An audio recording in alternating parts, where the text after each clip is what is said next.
ஏன் என்னோட வாழ்க்கை எப்போதும் வெறுமையாகவே இருக்குது? நான் என்னதான் ஜெபம் பண்ணாலும் எந்த ஆசீர்வாதமும் என் வாழ்க்கையில் இல்லை. நான் எல்லாரையும் போல வாழாம பாவத்துக்கு விலகி உண்மையாக வாழ்ந்தாலும் எனக்கு எந்த நன்மையும் கிடைக்கிறதே இல்லை. கடவுள்னு ஒருத்தர் இருந்தா என் வாழ்க்கையில் இப்படியெல்லாம் நடந்திருக்குமா அப்படின்னு நீங்கள் நினைக்கிறீங்களா?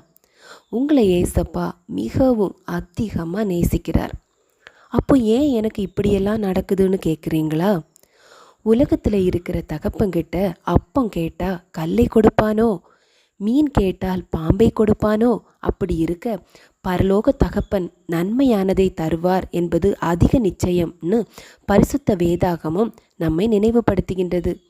ஆமாங்க, பரலோக தகப்பன் கிட்ட இருந்து நம்ம எல்லாவற்றையும் பெற்றுக்கொள்ள முடிகிறதில்ல. அவர் எல்லா காலங்களையும் அறிந்திருக்கிறார். எதிர்காலத்தில் நடப்பவைகளும்